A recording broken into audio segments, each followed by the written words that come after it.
अब आगे आते हैं, और आगे अगर हम बात करें तो लैंथेनाइट जो कंट्रैक्शन हो रहा था उसकी बात करते हैं। तो देखो इसको अगर जाने तो हमें पता है कि हम जब ऊपर से नीचे आते हैं तो ऊपर से नीचे तो साइज बढ़ता है। साइज बढ़ने की वजह से क्या होता है, साइज जब बढ़ता है तो आईपी की वैल्यू कम होती है, क्योंकि दूरी बढ़ती है इलेक्ट्रॉन्स की, आउटर मोस्ट इलेक्ट्रॉन की दूरी बढ़ती है, ठीक है, तो आईपी कम होती है। तो देखो 3D 4D और 5D की बात करें तो ऊपर से नीचे आ रहे हैं, तो 3D से जब 4D आएंगे तो साइज क्या होगा, बढ़ेगा, तो साइज इसका ज़्यादा होगा, और साइज ज़्यादा तो आईपी कम, तो इसका आईपी क्या होगा, कम, तो मतलब 3D का आईपी ज़्यादा होगा। और 4D और 5D की बात करें तो हमें पता है 4D और 5D की अगर बात करते हैं तो नीचे आ रहे हैं, नीचे आ रहा है तो हमें पता है, फिर उसके बाद में लेंथेनाइट कॉन्ट्रैक्शन स्टार्ट हो जाता है, और लेंथेनाइट कॉन्ट्रैक्शन जब स्टार्ट होता है तो हमें पता है एफ ऑर्बिटल में जाता है इलेक्ट्रॉन, तो वहाँ पे वेरी शील्डिंग जो पूर होती है वो वेरी शील्डिंग जो होती है वेरी पूर होती है, जेट इफेक्टिव ज़्यादा हो जाती है, मतलब आईपी ज़्यादा हो जाती है। तो 4D और 5D में लेंथेनाइट कॉन्ट्रैक्शन की वजह से साइज तो बराबर हो जाता है लगभग, लेकिन आईपी किसकी ज़्यादा होगी, 5D की, समझ में आ गया। तो 3D की ज़्यादा होती है, फिर 4D की कम होती है, और 5D की ज़्यादा होती है, समझ में आ गया। तो ये एक्चुअली क्या होती है, आईपी की बात होती है। अब हम आईपी 3, 4, 5, 6, 7, 8, 9, 10, 11, 12, 13, 14 के लिए देखते हैं। देखो इसको जानने से पहले अगर आप ये पहले जाने तो हम देखो बता चुके हैं कि डी ब्लॉक की बात करें तो वहाँ पे आईपी की बात करें तो 3D का ज़्यादा होता है 4D से, और 4D से भी ज़्यादा इसका होता है 5D, क्यों, क्योंकि लेंथेनाइट कॉन्ट्रैक्शन आता है, समझ में आ गया।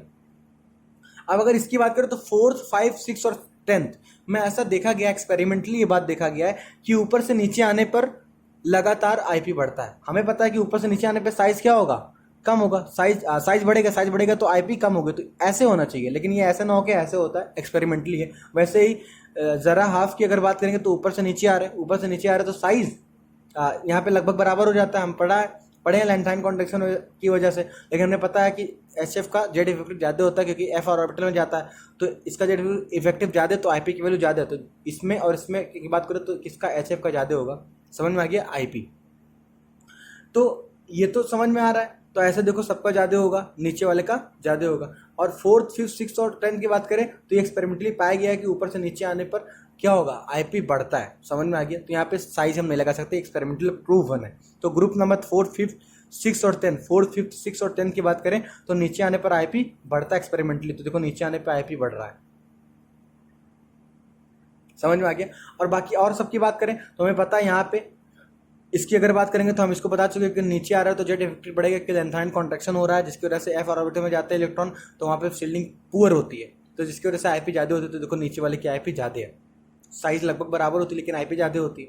और अगर हम बात करें थर्ड ग्रुप की तो स्कैंडियम, इट्रियम और लॉरेंशियम एक्टिनियम की बात करें तो हमें पता है ऊपर से नीचे आ रहे तो साइज बढ़ रहा है, तो आईपी कम, तो इसका ज़्यादा होगा, क्योंकि यहाँ पे अभी क्या नहीं स्टार्ट हुआ, लेंथेनाइट कॉन्ट्रैक्शन। और वाई और एल की बात करें तो वाई ज़्यादा होगा क्योंकि नीचे आने पर साइज बढ़ रहा है, तो आईपी कम होगी, तो इसकी कम होगी, इसकी ज़्यादा होगी, समझ में आ गया। तो हम बता चुके हैं कि डी ब्लॉक में 3D का ज़्यादा होता है 4D से, लेकिन 4D से भी ज़्यादा होता है 5D का, क्योंकि हमें लेंथेनाइट कॉन्ट्रैक्शन देखने को मिलता है। और 4, 5, 6 और 10 में एक्सेप्शनली ऐसा होता है कि ऊपर से नीचे आने पर आईपी बढ़ता है, बाकी सब में हम जेड इफेक्टिव से कर सकते हैं क्योंकि लेंथेनाइट कॉन्ट्रैक्शन हो रहा है, तो हमारे पता है जेड इफेक्टिव ज़्यादा होता है तो आईपी की वैल्यू ज़्यादा होती है। अब हम बात करते हैं एप्लीकेशन ऑफ आयोनाइजेशन एनर्जी। देखो मेटेलिक और नॉन मेटेलिक कैरेक्टर की बात करते हैं। देखो नॉर्मली अगर बात करें मेटल, तो मेटल क्या करते हैं, इलेक्ट्रॉन लूज करते हैं, हम पहले भी बता चुके हैं, इलेक्ट्रॉन लूज करते हैं नॉर्मली मेटल, तो मतलब वो इलेक्ट्रिक पॉजिटिव एलिमेंट है। इलेक्ट्रॉन लूज जब करेंगे ना, जब उनकी आईपी क्या होगी, कम होगी। तो नॉर्मली ऐसा पाया गया कि जो मेटल होते हैं उसकी आईपी कम होती है, और नॉन मेटल क्या आता है, इलेक्ट्रॉन गेन करते हैं। इलेक्ट्रॉन गेन करने का मतलब कि वो लूज करना नहीं चाहते, गेन करना चाहते, तो मतलब लूज करना नहीं चाहते, तो मतलब उनकी आईपी कहने की ज़्यादा होगी। तो मतलब कि नॉन मेटल की आईपी ज़्यादा होती है और मेटल की जो आईपी होती है वो क्या होती है, कम होती है। तो देखो मेटेलिक कैरेक्टर की अगर बात करें तो अगर आईपी ज़्यादा होगी तो मेटल इलेक्ट्रॉन, देखो आईपी अगर ज़्यादा हुई और आईपी अगर ज़्यादा तो मेटल का काम क्या है, इलेक्ट्रॉन लूज अच्छे से करना चाहता है। मतलब इलेक्ट्रॉन नॉर्मली मेटल क्या होता है, इलेक्ट्रॉन लूज ही करता है, समझ में आया। फिर से देखो मेटल है तो मेटल इलेक्ट्रॉन लूज करना चाहता है क्योंकि वो इलेक्ट्रो पॉजिटिव एलिमेंट है, तो लूज जब कहेगा ना उसकी आईपी कम होगी। तो मेटल इलेक्ट्रॉन लूज करना चाहता है, मतलब उसके मेटेलिक कैरेक्टर की बात करें तो उसका आईपी कम होता है, तो मतलब मेटेलिक कैरेक्टर आईपी के इनवर्स होगा। तो metallic character is inversely proportional to 1 upon ionisation energy. अगर किसी भी मेटल की आयोनाइजेशन एनर्जी कम है तो इलेक्ट्रॉन लूज वो जल्दी से करेगा, मतलब उसकी मेटेलिक कैरेक्टर ज़्यादा होगी, और मेटेलिक कैरेक्टर ज़्यादा होगी और इलेक्ट्रॉन लूज करने की टेंडेंसी, तो वही इलेक्ट्रॉन पार्टिसिपेट करेगा रिएक्शंस में, तो रिएक्टिविटी भी किसकी ज़्यादा होगी, मेटल्स की। मेटल की रिएक्टिविटी कब जाएगी जो उसकी आईपी क्या होगी, कम। समझ में आ गया। लेकिन ये किसकी बात कर रहे हैं, गैसियस एटम की बात कर रहे हैं। अगर हम गैसेस एटम की ना बात करके एक्वस स्टेट की बात करेंगे तो वहां पे हम बात करते हैं जब एक्वस स्टेट के, तो वहां पे देखो आइसोलेटेड की बात नहीं होती। हम तो आईपी आइसोलेटेड की बात करें लेकिन वहां पे आइसोलेटेड नहीं होती। वहां पे क्या होता है कि मान लो कोई इलेक्ट्रॉन लूज किया, इलेक्ट्रॉन मान लो मेटल है, मेटल इलेक्ट्रॉन लूज करता है, इलेक्ट्रॉन लूज किया इलेक्ट्रॉन, तो वो खुद का क्या किया, ऑक्सीडेशन, तो वो किस तरह बिहेव करेगा, रिड्यूसिंग एजेंट की तरह बिहेव करेगा। ऐसा नॉन मेटल इलेक्ट्रॉन गेन करता है, इलेक्ट्रॉन जब गेन करता है तो वो खुद का क्या करता है, रिडक्शन, तो दूसरे को क्या करेगा, ऑक्सीडाइज, तो उसका ऑक्सीडेशन स्टेट वो एक ऑक्सीडाइजिंग एजेंट की तरह काम करता है नॉन मेटल। समझ में आ गया। तो वहां पे रिड्यूसिंग नेचर और ऑक्सीडेशन जो ऑक्सीडाइजिंग नेचर है वो किससे, यहाँ आईपी से नहीं हो रही है। वहां पे जब इलेक्ट्रोकेमिकल सीरीज पढ़ते हैं इलेक्ट्रोकेमिस्ट्री में, वहां से उसको देखी जाती है कि किसका रिड्यूसिंग नेचर ज्यादा है, किसका रिड्यूसिंग नेचर कम है, किसका ऑक्सीडाइजिंग नेचर ज्यादा है, किसका ऑक्सीडाइजिंग नेचर कम है, वो इलेक्ट्रोकेमिकल सीरीज से आती है। तो यहाँ पे थोड़ा डिफरेंस देखने को मिलता है। अगर इसकी बात करें तो अगर सीजियम की बात करें तो ये मोस्ट मेटेलिक है, लेकिन अगर हम इलेक्ट्रोकेमिकल सीरीज की बात करें तो वहाँ पे हमें देखने को मिलता है बेरिलियम। तो यहाँ पे थोड़ा बहुत डिफरेंस आता है। तो इस बात को आपको ध्यान रखिए कि हम यहाँ पे आईपी की बात कर रहे हैं और आईपी किसके लिए वैलिड है, गैसियस आइसोलेटेड एटम के लिए वैलिड है। समझ में आ गया। अब देखिए हम जब लेफ्ट से राइट जाते हैं तो लेफ्ट से राइट जाने पर क्या होगा, जेट इफेक्टिव बढ़ता है, जेट इफेक्टिव बढ़ता है तो आईपी की वैल्यू बढ़ेगा। आईपी के लिए बढ़ रहा मतलब जिसकी आईपी ज्यादा तो इलेक्ट्रॉन लूज, नॉर्मली जो मेटलिक कैरेक्टर क्या होगा, कम होगा। देखो आईपी ज्यादा है, आईपी ज्यादा मतलब क्या, इलेक्ट्रॉन लूज करने में एनर्जी हमें ज्यादा देनी पड़ रही है, इलेक्ट्रॉन को निकालने में एनर्जी ज्यादा देनी पड़ रही है। लेकिन मेटलिक कैरेक्टर क्या होगा, कम। क्यों? क्योंकि हमें पता है मेटल्स नॉर्मली इलेक्ट्रॉन को लूज कर देता है, लेकिन यहाँ पे तो इलेक्ट्रॉन लूज करने के लिए एनर्जी ज्यादा देनी पड़ रही है क्योंकि अट्रैक्शन ज्यादा है। तो यहाँ पे मेटलिक कैरेक्टर क्या होगा, कम। अब मेटलिक कैरेक्टर कम तो मेटल इलेक्ट्रॉन लूज करता है, खुद का क्या करता है, ऑक्सीडेशन, दूसरे को क्या करेगा, रिड्यूस। इसका मेटलिक कैरेक्टर मतलब मेटलिक कैरेक्टर, मेटल से क्या होता है, रिड्यूसिंग नेचर। तो यहाँ पे मेटलिक कैरेक्टर घट रहा है तो रिड्यूसिंग नेचर भी घटेगा। उसी के बिहाफ पे हम बोल सकते हैं कि नॉन मेटलिक कैरेक्टर बढ़ेगा और ऑक्सीडेशन नेचर बढ़ेगा। समझ में आ गया। अब मान लो ऊपर से नीचे तो साइज बढ़ेगा, साइज बढ़ेगा तो दूरी बढ़ेगा तो आईपी की वैल्यू कम होगी, आईपी कम तो नॉन मेटेलिक कैरेक्टर कम, क्योंकि पता है non metallic character directly proportional to IP होगा। तो नॉन मेटेलिक कैरेक्टर कम तो नॉन मेटेलिक क्या होता है, इलेक्ट्रॉन को गेन करता है, इलेक्ट्रॉन को गेन करता है मतलब खुद का रिडक्शन करता है, दूसरे को क्या करेगा, ऑक्सीडाइज। तो जब नॉन मेटेलिक कैरेक्टर कम होता है तो ऑक्सीडेशन नेचर भी कम होगा, ऑक्सीडाइजिंग नेचर भी कम होगा। और इसी के यहाँ पे हम बोल सकते हैं कि मेटेलिक कैरेक्टर बढ़ेगा और रिड्यूसिंग नेचर भी बढ़ेगा। समझ में आया। अब यहाँ पे देखिए एक जो आता है वो ऑक्सीडेशन स्टेट की स्टेबिलिटी की बात की जाती है, स्टेबिलिटी ऑफ ऑक्सीडेशन स्टेट किसी भी एलिमेंट की। ठीक है। अब देखिए इसका मतलब क्या है समझिए। मान लो कोई एलिमेंट है, हम उसमें से इलेक्ट्रॉन निकालना चाह रहे हैं, इलेक्ट्रॉन निकालेंगे तो हमें आईपी देना पड़ेगा, मतलब उसकी आयोनेशन पोटेंशियल कुछ होगी। अब हम इलेक्ट्रॉन निकाल रहे हैं लेकिन वो रेजिस्ट कर रहा है। रेजिस्ट करने का मतलब क्या, 16 इलेक्ट्रॉन वोल्ट एनर्जी ले रहा है। मतलब क्या है कि भैया इलेक्ट्रॉन ना निकालो। क्यों ना निकालो? क्योंकि हो सकता है कि उसकी जो कॉन्फ़िगरेशन है वो स्टेबल कॉन्फ़िगरेशन हो सकता है वो हाफ फील्ड हो जाए, वो फुल फील्ड हो जाए। तो मतलब कि जहाँ पे एनर्जी देखो ज़्यादा देनी पड़ रही है, एनर्जी ज़्यादा देने का मतलब क्या है कि वो रजिस्ट कर रहा है कि भैया मत निकालो। मतलब कि उसकी जो स्टेबिलिटी है या हम कहें उसकी जो स्टेबिलिटी वो क्या है, ज़्यादा है, मतलब वो कहीं ना कहीं स्टेबल कॉन्फ़िगरेशन में एग्जिस्ट कर रहा है। उसी की दूसरी की अगर बात करें, हम इलेक्ट्रॉन निकाले जा रहे हैं और निकाले जाने पर भी इलेक्ट्रॉन निकालने पर भी हमें एनर्जी कितनी देनी पड़ी है, 11 इलेक्ट्रॉन वोल्ट, मतलब कम एनर्जी देनी पड़ी है। मतलब कि हम इलेक्ट्रॉन निकाले जा रहे हैं लेकिन वो रेजिस्ट नहीं कर रहा, मतलब उसकी स्टेबल कॉन्फ़िगरेशन अभी आया नहीं है, मतलब उसकी स्टेबल कॉन्फ़िगरेशन आएगी तो मतलब जो उसका ऑक्सीडेशन स्टोर होगा वो हायर ऑक्सीडेशन स्टेट एग्जिस्ट करेगा, क्योंकि इलेक्ट्रॉन निकाले जाएंगे तो पॉजिटिव चार्ज बढ़ेगा तो मतलब ऑक्सीडेशन स्टेट हायर वाला एग्जिस्ट करेगा, क्योंकि ये रेजिस्ट नहीं कर रहा। लेकिन 16 इलेक्ट्रॉन वोल्ट थोड़ा सा भी इलेक्ट्रॉन, एक भी इलेक्ट्रॉन निकले तो देखो रेजिस्ट कर रहा है, मतलब वो कहना चाह रहा है कि भैया मेरा स्टेबल कॉन्फ़िगरेशन है और मुझे तंग मत करो। तो मतलब कि लोअर ऑक्सीडेशन स्टेट वहाँ पे क्या होगा, स्टेबल होगा। तो अगर आईपी डेल्टा आईपी की वैल्यू 16 इलेक्ट्रॉन वोल्ट से ज़्यादा है तो मतलब उसका बोलेंगे लोअर ऑक्सीडेशन स्टेट स्टेबल है। और अगर उसकी आयोनेशन पोटेंशियल जो आईपी है वो 11 इलेक्ट्रॉन वोल्ट से कम है, मतलब रेजिस्ट नहीं कर रहा, तो बोलेगा भाई इलेक्ट्रॉन निकालो, हमें स्टेबिलिटी अभी गेन करनी है, तो वहाँ पे हायर ऑक्सीडेशन स्टेट स्टेबल होगा। ठीक है। अब अगर बात करें to determine the number of valence electron of an element, तो number of valence electron is equal to number of lower values of IP before first high jump. देखो इसको समझने के हम एक एग्जांपल लेते हैं। देखो हमें दिया हुआ है valence electronic configuration NS1 NS2 NS2 NP1। ठीक है। और इसके दूसरे कॉलम में दिया हुआ है सक्सेसिव आयनाइजेशन एनर्जी। कितना दिया हुआ है? अगर बात करें 14, 200, 220, 240। और अगर दूसरा बात करें तो 18, 26, 230, 250। अगर तीसरा अगर एक और दिया है मान लो, तो उसकी अगर वैल्यू दी है मान लो 10, 15, 20 मान लो दिया हुआ है, और फिर दिया है 200, 235। अब देखो हमें इसको मैच करना है। ये क्या सक्सेसिव आयनाइजेशन एनर्जी की बात की है और इसकी इलेक्ट्रॉनिक कन्फिग्रेशन की बात की है। तो यहाँ पे देखो 10, 15, 20, 200 देखो, और 235 देखो, 10, 15, 20 और डायरेक्ट 200 हो गया। मतलब कहीं ना कहीं ये रजिस्ट कर रहा होगा कि भैया एनर्जी आपको ज़्यादा देनी पड़ रही है। इसका मतलब आप समझिए कि कहीं ना कहीं स्टेबल कॉन्फ़िगरेशन में रहा होगा इस पॉइंट पे। तो मतलब जो इसके वैलेंस इलेक्ट्रॉन के नंबर होगी क्या होगी, 3 होगी। यहाँ पे देखो NH2 पे 3 है ना, इसको अगर निकाल देंगे तो फिर तो स्टेबल हो जाएगा, नेट हो जाएगा। तो देखो ये इससे मैच कर गया। अब अगर इसकी बात करें 14, 200, एक इलेक्ट्रॉन निकालने की फिर उसके बाद में देखो हमें ज़्यादा एनर्जी देनी पड़ रही है। मतलब ये कह रहे भैया बस एक ही इलेक्ट्रॉन निकालो, उसके बाद मत निकालो। मतलब फिर इसका क्या आ गया, स्टेबल कॉन्फ़िगरेशन आ गया। तो मतलब बोल रहे भैया बस एक ही इलेक्ट्रॉन निकालो, उसके बाद में हम स्टेबल हो गए। तभी तो एनर्जी ज़्यादा देना पड़ रहा है, रजिस्ट कर रहा होगा कि नहीं निकालो। तो देखो एक इलेक्ट्रॉन अगर निकाल दे तो उसके बाद में फ्री नेट आ जाएगा। तो ये देखो इससे मैच कर गया। NH2 की बात करें तो क्या 18, 26 है और फिर 230 है। मतलब कि 2 इलेक्ट्रॉन निकालने के बाद में वो रजिस्ट कर रहा है कि अब मत इलेक्ट्रॉन निकालो, क्यों, क्योंकि हमें एनर्जी ज़्यादा नहीं पड़ेगी। तो हम समझिए कि मतलब कहीं ना कहीं स्टेबल कॉन्फ़िगरेशन में होगा, तभी हमें एनर्जी आईपी जो होगी इसकी ज़्यादा हो रही है। मतलब एनर्जी ज़्यादा देनी पड़ेगी निकालने के लिए। तो मतलब यहाँ पे बोलेंगे कि बैलेंस इलेक्ट्रॉन में 2 इलेक्ट्रॉन होगा, उसके बाद में स्टेबल हो गया होगा। तो देखो NH2 निकाल देंगे तो फिर इस यहाँ पे स्टेबल कॉन्फ़िगरेशन आ जाएगा। तो समझ में आया। देखो तो क्या हमने किया, तो वैलेंस इलेक्ट्रॉन कैसे निकाला, number of lower value of IP, number of lower value of IP before first high jump. देखो फर्स्ट हाई जंप के बाद जो लोअर वैल्यू है आईपी की, और उसमें जितने इलेक्ट्रॉन उसी को हम क्या बोलेंगे, जितनी आईपी उसी को हम क्या बोलेंगे, वैलेंस इलेक्ट्रॉन। मतलब कि किसी भी एलिमेंट के लिए जो वैलेंस इलेक्ट्रॉन होगी वो इस तरह देखी जाएगी। समझ में आ गया आपको। अब हम इलेक्ट्रॉन एफिनिटी या इलेक्ट्रॉन गेन इंथैल्पी की बात करते हैं, जिसको EA या डेल्टा HEG से डिनोट करते हैं। ठीक है, देखिए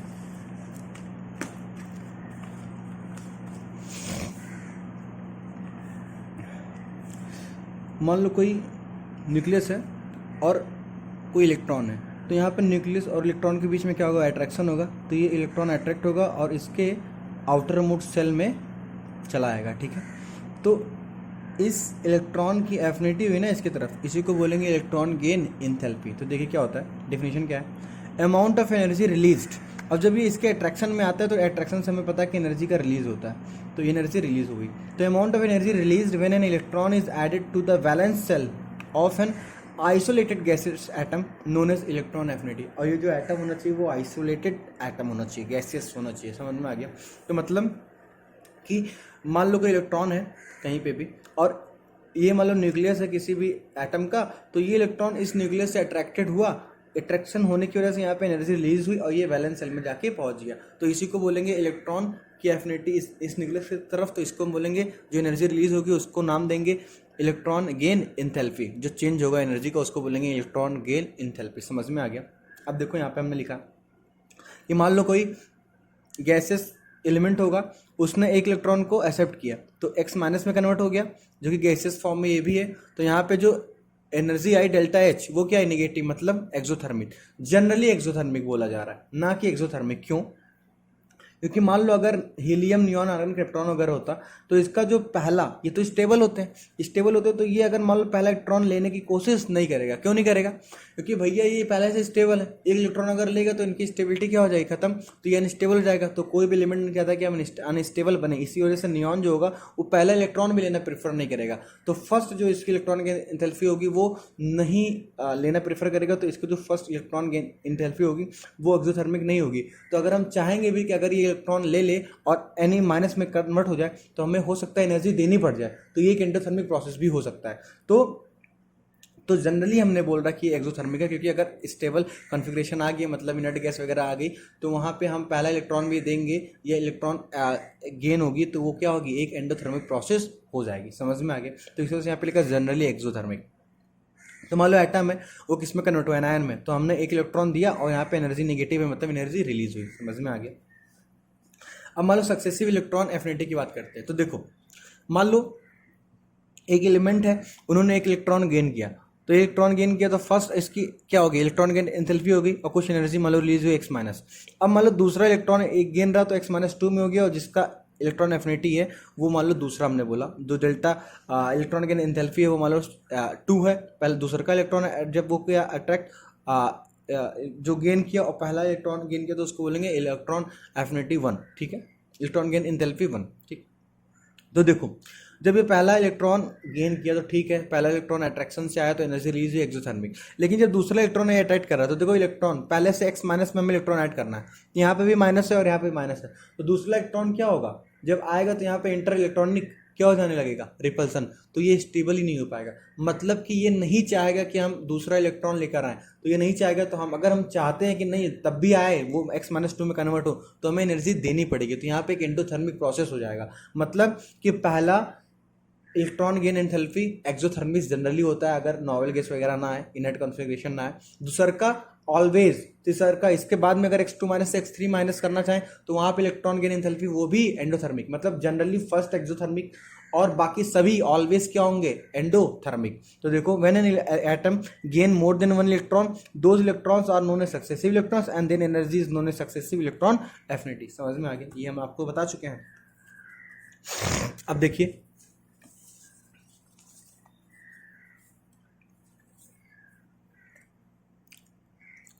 डेल्टा एच जी, फर्स्ट जो इलेक्ट्रॉन गेन एंथैल्पी होगा वो क्या होगा, एक्सोथर्मिक होगा, लेकिन दूसरा ये उससे हायर आएगा तो वो क्या हो जाएगा, एंडोथर्मिक हो जाएगा। क्यों, क्योंकि due to the inter electronic repulsion. समझ में आ गया। अब देखो हम जब x से x माइनस बनाए ठीक है, लेकिन x-2 बना रहे हैं, x-3 बना रहे हैं, तो ये क्या होगा, एंडोथर्मिक प्रोसेस हो गया। तो ये अगर मान लो किसी भी एनायन की हम बात करें, पॉलीनेगेटिव एनायन, मान लो O2 minus N3 minus C4 minus, तो हमें कहीं ना कहीं इसको एनर्जी देकर बनानी पड़ेगी, क्योंकि ये नहीं चाहता कि हम भाई पहले से इलेक्ट्रॉन और फिर से हमें इलेक्ट्रॉन दिया जाए और हम अनस्टेबल बने, तो हमें कहीं ना कहीं इसको एनर्जी देनी पड़ेगी। तो अगर हम फॉर्मेशन की बात करें अगर पॉलीनेगेटिव एनायन की, तो हमें एनर्जी देनी पड़ेगी। तो ये एक ऑलवेज कौन सी प्रोसेस होगी, एंडोथर्मिक प्रोसेस होगी। समझ में आ गया। अब बात करते हैं फैक्टर अफेक्टिंग इलेक्ट्रॉन एफिनिटी। सबसे पहले एटॉमिक साइज। देखो मान लो ऊपर से नीचे आते तो एटॉमिक साइज बढ़ेगी, एटॉमिक साइज बढ़ेगी तो दूरी बढ़ेगी, आउटर मोस्ट सेल से और सेंटर की दूरी बढ़ेगी, तो दूरी बढ़ेगी तो उसकी अट्रैक्शन क्या होगी, कम, अट्रैक्शन कम होगी तो इलेक्ट्रॉन एफिनिटी भी हो जाएगी कम, तो साइज बढ़ने पे इलेक्ट्रॉन एफिनिटी क्या हो जाएगी, कम, तो ऊपर से नीचे आने पर इलेक्ट्रॉन एफिनिटी कम हो जाएगी क्योंकि साइज बढ़ रही है।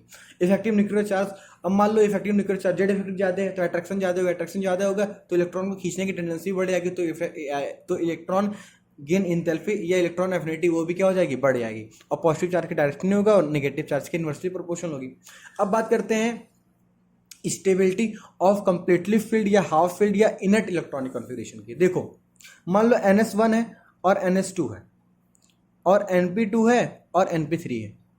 अब हम मान लो इलेक्ट्रॉन एफिनिटी की बात करते हैं, तो देखो यहाँ पे NS2 है ना, ये तो कंप्लीटली फील्ड है, और कंप्लीटली फील्ड है तो ये इलेक्ट्रॉन लेना चाहेगा, सोचो नहीं लेना चाहेगा। क्यों, क्योंकि अगर ये कंप्लीटली फील्ड और इलेक्ट्रॉन दे रहे हो तो कहीं ना कहीं स्टेबल हो जाएगा, पहले से ज़्यादा अनस्टेबल हो जाएगा। तो जब पहले से ज़्यादा अनस्टेबल हो जाएगा तो कोई भी एलिमेंट, कोई भी एटम नहीं चाहता कि हम अनस्टेबल हो, तो ये इलेक्ट्रॉन लेना ही नहीं चाहेगा, तो इसकी एफिनिटी क्या हो जाएगी, कम। किसके रिस्पेक्ट में, NS1, इलेक्ट्रॉन लेके स्टेबल बनना चाहेगा तो इसकी एफिनिटी इससे ज़्यादा होगी, इलेक्ट्रॉन एफिनिटी। NP2 NP3 की बात करें, अब NP3 ये हाफ फील्ड है, हाफ फील्ड है तो इसकी स्टेबिलिटी ज़्यादा है। मान लो इलेक्ट्रॉन इसको दोगे तो ये नहीं लेना चाहेगा। क्यों, क्योंकि ये नहीं चाहेगा कि हम स्टेबल से अनस्टेबल बने, तो ये इसकी जो एफिनिटी होगी इलेक्ट्रॉन गेन करने की वो कम होगी विथ रिस्पेक्ट टू NP2, क्योंकि NP2 इलेक्ट्रॉन लेके NP3 में कन्वर्ट हो गए, स्टेबल होना चाहेगा, तो इसकी जो होगी इलेक्ट्रॉन एफिनिटी ज़्यादा होगी NP3 में, क्योंकि ये हाफ फील्ड है। ठीक है, ये हो गया। अब अगर हम बात करते हैं स्टेबिलिटी की, तो देखो अगर इनर्ट इलेक्ट्रॉनिक कॉन्फ़िगरेशन है, फुल्ली फिल्ड इलेक्ट्रॉनिक कॉन्फ़िगरेशन है और हाफ फिल्ड इलेक्ट्रॉनिक कॉन्फ़िगरेशन है, तो देखो स्टेबिलिटी की बात करें तो सबसे ज़्यादा स्टेबल तो जो फुल्ली फिल्ड होते हैं वो ज़्यादा स्टेबल होते हैं। फिर उसके बाद में सबसे ज़्यादा तो पहले इनर्ट होते हैं, इनर्ट मतलब NH2 NP6 वाले जितने भी गैसेस तो सबसे ज़्यादा स्टेबल होते हैं। उसके बाद में मान लो फुल्ली फिल्ड है, मतलब D10 है, F14 है, P6 है, ठीक है। और हाफ फील्ड की बात करें तो P3 D5 F7, ये सब क्या होंगे, इससे भी कम स्टेबल होंगे। तो स्टेबिलिटी की बात करें सबसे ज़्यादा स्टेबल तो इनर्ट होंगे, उसके बाद में क्या होगा, हाफ फुल्ली फिल्ड होगा, फिर होगा हाफ फिल्ड। लेकिन अगर इलेक्ट्रॉन एफिनिटी की बात करें तो भैया जब स्टेबल ज़्यादा हैं तो इलेक्ट्रॉन लेके क्यों अपने अनस्टेबल क्यों बढ़ाएंगे, ये नहीं चाहेंगे कि हमें इलेक्ट्रॉन दिया जाए, और इलेक्ट्रॉन अगर ये लेंगे तो ये कहने के एंडोथर्मिक प्रोसेस बनेंगे और ये स्टेबिलिटी को लूज करेंगे, तो ये नहीं चाहेंगे कि हमें इलेक्ट्रॉन हमें कोई दे, मतलब इनकी जो इलेक्ट्रॉन एफिनिटी होगी वो लगभग ना के बराबर होगी। तो सबसे कम जो होगी वो होगी इनर्ट की, उससे कम होगी, उससे थोड़ा सा ज़्यादा होगी फुल्ली फील्ड की और सबसे ज़्यादा मान लो होगी हाफ फील्ड की। वैसे भी तो इसकी भी कुछ नहीं होगी, लेकिन अगर इन तीनों में कंपेरिजन करें तो हाफ फील्ड की इलेक्ट्रॉन एफिनिटी थोड़ी ज़्यादा होगी, फुल्ली फील्ड की उससे कम होगी, और इनर्ट इलेक्ट्रॉनिक कन्फिग्रेशन की जो इलेक्ट्रॉन एफिनिटी होगी, इलेक्ट्रॉन लेने की टेंडेंसी होगी, सबसे कम होगी। ये समझ में आ गया। अब बात करते हैं पेनिट्रेशन पावर। पेनिट्रेशन पावर आपको पढ़ा चुके हैं। मान लो न्यूक्लियस के आउटर मोस्ट सेल में इलेक्ट्रॉन है, ये इसको खींच के रखा हुआ है, ठीक। अब मान लो यही आउटर मोस्ट सेल में एस, पी, डी और एफ है, तो एस जो हमें पता है एस ऑर्बिटल जो होता है वो न्यूक्लियस के सबसे करीब होता है, तो यहाँ पे जो अट्रैक्शन होगा मतलब जेड इफेक्टिव वो सबसे ज़्यादा होगा। सबसे ज़्यादा जब जेड इफेक्टिव होगा तो अगर इलेक्ट्रॉन यहाँ पे हमें लाना है, इसको इलेक्ट्रॉन को यहाँ पे हमें ऐड करना है, इलेक्ट्रॉन एफिनिटी अगर एस की बात करेंगे तो ये तो सबसे ज़्यादा होगी, क्योंकि इलेक्ट्रॉन के ज़्यादा करीब तो यहाँ पे जेड इफेक्टिव सबसे ज़्यादा, तो ये अट्रैक्ट करके तुरंत ले लेगा इलेक्ट्रॉन को। तो एस पी डी एफ में जो पेनिट्रेशन इलेक्ट्रॉन लेने की टेंडेंसी इलेक्ट्रॉन लेने की टेंडेंसी ज़्यादा होगी, तो यहाँ पे एस की टेंडेंसी सबसे ज़्यादा होगी, फिर पी की, फिर डी की, फिर एफ की, क्योंकि यहाँ पे जाकर डिस्टेंस क्या हो रहा है, बढ़ रहा है, सेम ऑर्बिट की बात की जा रही है। समझ में आ गया। तो पेनिट्रेशन पावर की बात करें तो एस का सबसे ज़्यादा होगा, फिर पी का होगा, फिर डी का होगा और फिर एफ का होगा। और वही बात है, जब हम लेफ्ट से राइट जाएंगे पीरियड में तो जेड इफेक्टिव की वैल्यू बढ़ती है, अट्रैक्शन बढ़ता है तो इलेक्ट्रॉन की एफिनिटी भी बढ़ेगी, और नीचे आने पे साइड बढ़ता है, तो साइड बढ़ता है तो दूरी बढ़ती है, तो इलेक्ट्रॉन एफिनिटी क्या हो जाती है, कम हो जाती है। ये समझ में आ गया। अब हम पीरियड की बात करते हैं, ठीक है। अब मतलब कि हम जब पीरियड की बात करते हैं तो पीरियड में कैसे चेंज होता है उसको हम देख रहे हैं। तो देखिए, मतलब हम सेकेंड पीरियड की बात करते हैं, ठीक है। तो सेकेंड पीरियड में क्या क्या आता है, lithium, beryllium, boron, carbon, nitrogen, oxygen, fluorine और नियॉन, ठीक है। इसका अगर इलेक्ट्रॉनिक कन्फिग्रेशन लिखें तो 2s1, 2s2, 2s2, 2p1, 2p2, 2p3, 2p4, 2p5, 2p6। अब देखो ये क्या है, इनर्ट इलेक्ट्रॉनिक कन्फिग्रेशन है। तो इलेक्ट्रॉनिक कन्फिग्रेशन है तो ये इलेक्ट्रॉन तो लेना ही नहीं पसंद करेगा, तो इसकी इलेक्ट्रॉन एफिनिटी तो सबसे कम होगी। क्यों? क्योंकि ये अगर लेना नहीं चाहेगा। क्यों? क्योंकि हमें पता है कि अगर ये लेगा तो ये अनस्टेबल हो जाएगा, इसकी स्टेबिलिटी खत्म हो जाएगी, तो ये नहीं चाहेगा कि हम अनस्टेबल हो, ठीक है। अगर 2p3 बात करें तो ये हाफ फील्ड है, ये भी नहीं चाहेगा कि हम इलेक्ट्रॉन लें। और यहाँ पे देखो 2s2 है, 2s2 ये देखो फुल्ली फील्ड है, तो ये देखो फुल्ली फील्ड है, ये इनर्ट इलेक्ट्रॉनिक कन्फिग्रेशन है, ये हाफ फील्ड है। तो हमें पता है सबसे ज़्यादा स्टेबल ये होता है और ये नहीं चाहता कि इलेक्ट्रॉन हम गेन करें। तो अगर हम इलेक्ट्रॉन एफिनिटी की बात करते हैं तो सबसे कम इलेक्ट्रॉन एफिनिटी जो होगी वो नियॉन को होगी। क्यों? क्योंकि इसका इनर्ट इलेक्ट्रॉनिक कॉन्फ़िगरेशन है। फिर फुल्ली फील्ड की आती है, मतलब फिर आएगी बेरिलियम की और उसके बाद में आएगी नाइट्रोजन की। ये ऐसा क्यों है? क्योंकि हमें पता है अगर हम इलेक्ट्रॉन ऐड भी करना चाहेंगे तो एक एंडोथर्मिक प्रोसेस होगा, तो यहाँ पे एक एंडोथर्मिक प्रोसेस हो जाएगा और यहाँ पे इलेक्ट्रॉन जो एफिनिटी है वो क्या है, ना के बराबर है, मतलब electron affinity is equal to 0 है। समझ में आ गया। अब देखो लिथियम और बेरिलियम की बात करें, लिथियम में मान लो 2s1 है और यहाँ पे 2p1 है। s और p में न्यूक्लियस के करीब कौन है, s, तो s की पेनिट्रेशन पावर ज़्यादा, तो इलेक्ट्रॉन एफिनिटी भी s की ज़्यादा, तो l लिथियम की जो इलेक्ट्रॉन एफिनिटी वो बेरिलियम से ज़्यादा हो जाएगी, तो बेरिलियम की इलेक्ट्रॉन एफिनिटी कम हो जाएगी और लिथियम की ज़्यादा हो जाएगी। फिर आया कार्बन, फिर नाइट्रोजन यूज़ हो चुका था, फिर आया ऑक्सीजन और फिर आया फ्लोरीन। तो देखो यहाँ पे अगर पीरियड की बात करेंगे तो सबसे पहले नियॉन सबसे कम हो जाएगा, फिर उससे ज़्यादा बेरिलियम, फिर नाइट्रोजन, फिर बोरॉन, फिर लिथियम, फिर कार्बन, फिर ऑक्सीजन, फिर फ्लोरीन। और हमें पता है अगर इसकी बात करेंगे तो ये एक एक्सोथर्मिक प्रोसेस होगा। क्यों? क्योंकि पहला इलेक्ट्रॉन गेन हो रहा है, तो पहला इलेक्ट्रॉन गेन क्या होता है, वो एक एक्सोथर्मिक प्रोसेस होती है, ठीक है। और सबके लिए ऐसा ही अगर हम बात करें इसकी बात करते हैं सोडियम वाले फैमिली की, sodium, magnesium, aluminium, silicon, phosphorus, sulphur, chlorine और आर्गन की, ठीक है। तो यहाँ पे देखो आर्गन है, इनर्ट गैस कॉन्फ़िगरेशन है, इलेक्ट्रॉनिक कन्फिग्रेशन, तो इलेक्ट्रॉन एफिनिटी सबसे कम आएगी। उसके बाद में बात करते हैं सोडियम, मैग्नीशियम और एल्युमिनियम, सिलिकॉन, फास्फोरस और सल्फर की, ठीक है। तो अब देखो अगर हम यहाँ पे देखें तो फास्फोरस में क्या आएगा, P3 आएगा, फास्फोरस में P3 आएगा, और P3 जब फास्फोरस में आएगा तो यहाँ पे एक बात है कि मान लो हम इलेक्ट्रॉन इसको बोले कि भैया दो इलेक्ट्रॉन लो, तो ये P3 हाफ फील्ड है, तो हमें पता है इलेक्ट्रॉन लेना ही पसंद नहीं करेगा। समझ में आ रहा है? नहीं लेना पसंद करेगा। लेकिन P3 हम थर्ड पीरियड में आ गए, थर्ड पीरियड में साइज बढ़ जाती है। साइज बढ़ने की वजह से क्या होता है कि अगर इलेक्ट्रॉन ले भी लेगा ना तो कोई दिक्कत नहीं होगी। क्यों नहीं दिक्कत होगी? क्योंकि वहाँ पे जगह ज़्यादा है, जगह ज़्यादा तो इलेक्ट्रॉनिक रिपल्सन क्या हो जाता है, कम। तो इसका अगर इलेक्ट्रॉन देंगे तब भी कोई दिक्कत नहीं करेगा, ये एक एक्सोथर्मिक प्रोसेस ही हो जाएगा। अभी हम आगे पढ़ेंगे भी। तो यहाँ पे साइज ज़्यादा होने की वजह से क्या होता है, इलेक्ट्रॉन का रिपल्सन नहीं ज़्यादा होता है, इस वजह से ये इलेक्ट्रॉन लेता है तो एक्सोथर्मिक प्रोसेस ही होता है। बस नाइट्रोजन उसकी फैमिली में, नाइट्रोजन की फैमिली सिर्फ नाइट्रोजन होता है, क्योंकि इसके पास इसकी साइज छोटी होती है कि अगर ये इलेक्ट्रॉन लेता है तो एक एंडोथर्मिक प्रोसेस होता है, इस वजह से ये लेना पसंद नहीं करता, इस वजह से इसकी इलेक्ट्रॉन एफिनिटी कम होती है। लेकिन यहाँ पे इलेक्ट्रॉन एफिनिटी ठीक ठाक होती है, क्योंकि यहाँ पे साइज ज़्यादा होता है तो यहाँ पे रिपल्सन जो होती है, इलेक्ट्रॉनिक रिपल्सन वो कम हो जाती है। तो ये कहता है ठीक है, एक पहला आ रहा है तो एक्सोथर्मिक ही होता है। मैग्नीशियम की बात करें तो यहाँ पे अगर मैग्नीशियम की बात करते हैं H2 है तो ये फुल्ली फिल्ड है, तो ये इनर्ट इलेक्ट्रॉनिक कन्फिग्रेशन है, तो सबसे कम इसकी एफिनिटी होगी। फिर आएगा मैग्नीशियम, ये फुल्ली फिल्ड है, तो फिर आ गया मैग्नीशियम। ठीक है, अब सोडियम और एल्यूमिनियम की बात करें तो फिर वही बात है, सोडियम की बात करेंगे तो सोडियम और मैग्नीशियम और एल्यूमिनियम की वही बात करेंगे, पेनिट्रेशन पावर यहाँ पे S है, यहाँ पे P है, तो यहाँ पे सोडियम का जो होगा वो इलेक्ट्रॉन एफिनिटी एल्यूमिनियम से ज़्यादा हो जाएगा, तो एल्यूमिनियम आ जाएगा पीछे और फिर आ जाएगा सोडियम। फिर सिलिकॉन, और फिर सिलिकॉन और फॉस्फोरस की बात करेंगे तो यहाँ पे देखो इलेक्ट्रॉन एफिनिटी की बात करेंगे तो ये एक एक्सोथर्मिक प्रोसेस है। ठीक है, तो यहाँ पे क्या होता है एक्सोथर्मिक प्रोसेस, तो ये सिलिकॉन और फॉस्फोरस की बात करेंगे तो फॉस्फोरस इनर्ट है तो इसकी एफिनिटी थोड़ी कम हो जाएगी, ना कि सबसे कम होगी, थोड़ी कम हो जाएगी, तो सिलिकॉन इसके आगे आ जाएगा। तो फिर आएगा फॉस्फोरस, फिर आएगा सिलिकॉन और फिर क्लोरीन। समझ में आया? तो यहाँ पे क्या अंतर हुआ देखो, यहाँ पे तो क्या था कि यहाँ पे पीछे चला गया था ना, नाइट्रोजन पीछे लग गया था क्योंकि एंडोथर्मिक प्रोसेस था। लेकिन यहाँ पे देखोगे तो फॉस्फोरस पीछे नहीं गया, बस एडजेसेंट वाले से पीछे गया। क्यों? क्योंकि इनर्ट हाफ फील्ड है, लेकिन तब भी यहाँ पे साइज ज़्यादा होने की वजह से उतना दिक्कत नहीं होता इसको, ये रिपल्सन यहाँ पे ज़्यादा नहीं होता क्योंकि साइज बड़ी रहती है। ठीक है, तो यहाँ पे देखो सबसे जो पीछे वो ऑर्गन है और मैग्नीशियम फिर एल्युमिनियम, तो ऑर्गन मैग्नीशियम एंडोथर्मिक प्रोसेस होगा। यहाँ पे इलेक्ट्रॉन एफिनिटी 0 के बराबर होगी क्योंकि ये एक इनर्ट कॉन्फ़िगरेशन है, और यहाँ पे फुल्ली फिल्ड है। एल्युमिनियम, सोडियम फिर फॉस्फोरस एक्सोथर्मिक प्रोसेस होता है, यहाँ पे साइज ज़्यादा होती है तो यहाँ पे दिक्कत नहीं करता, यहाँ पे इलेक्ट्रॉन गेन हो जाता है एक्सोथर्मिक प्रोसेस के थ्रू। फिर सिलिकॉन, सल्फर और फिर क्या आता है क्लोरीन। समझ में आया?